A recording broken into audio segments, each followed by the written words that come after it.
Hello, everybody. Welcome to a brand new episode of my new podcast, This Girl Shoots.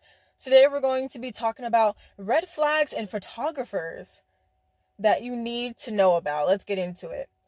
The first one is they don't want to show their face online. If you've ever been to a photographer's IG page or any other social media platform and they do not have a picture of themselves and what they look like on their profile picture or like in any of their feed pictures, then that is a red flag. A lot of those photographers are scams and they don't want to know that there is a scammer behind all those photos that probably don't even belong to them. Because photographers are proud to show their face and who is behind the camera taking all of these beautiful portraits. The last thing you want to do is to be DMing or emailing back and forth with the photographer to set up a portrait session and you don't even know what they look like in the first place. That is a huge red flag and it's unsettling for anybody. Okay, so this one is very important.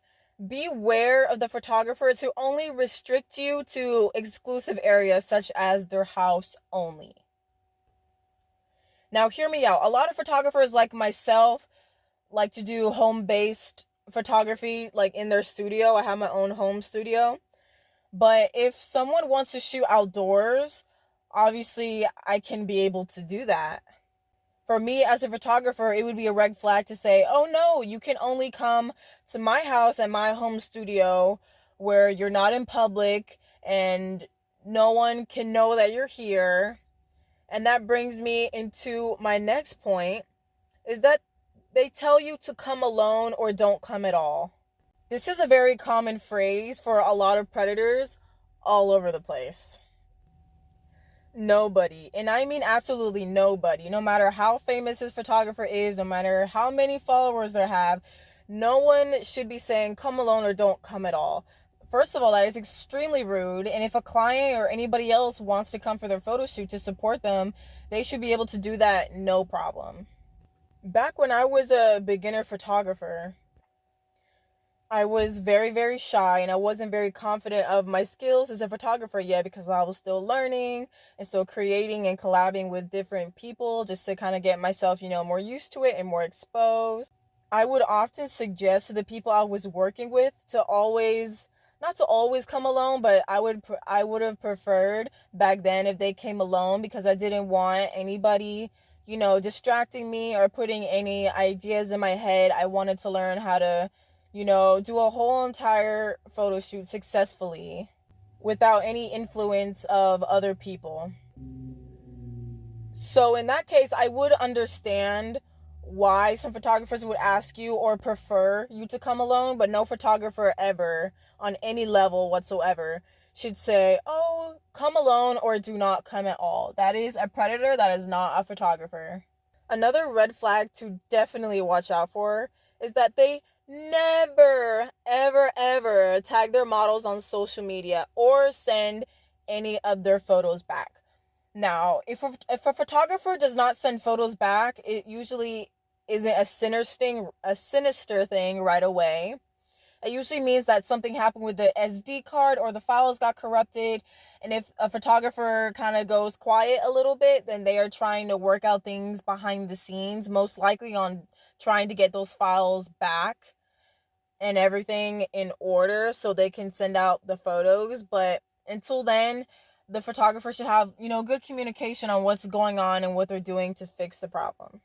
And the whole tagging thing on social media is very important because that is a fast way to tell if a photographer is a real photographer or a scammer that is just uploading all these different portraits or whatever from Google or stealing or blatantly stealing from another photographer's pages on social media and uploading them onto their site without tagging anybody, whether they're a professional model or just a regular person or not.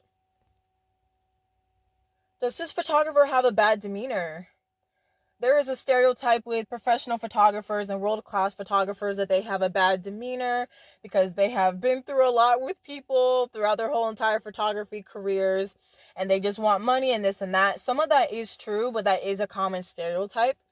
But if they have a bad attitude, no matter how famous they are or how famous they think they are, then you will not have a great experience or an enjoyable time with this photographer. Even though they could be creating the best portraits in the whole world, it's not worth going through a bad experience just because the photographer as a person is not good and their communication skills are poor. They don't want to tell you, hey, I'll send you the photos then, or here's how some of the photos are turning out as sneak peeks, like how I like to do with all of my clients, you know?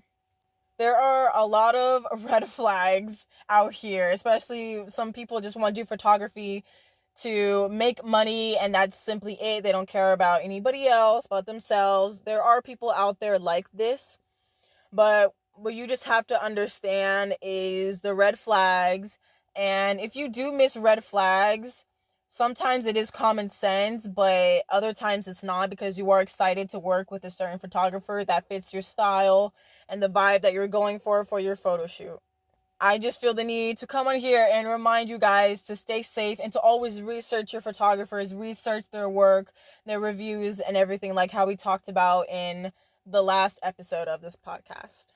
I hope that every single one of you has an amazing day. This is Brianna from Briannalisaphotography signing out.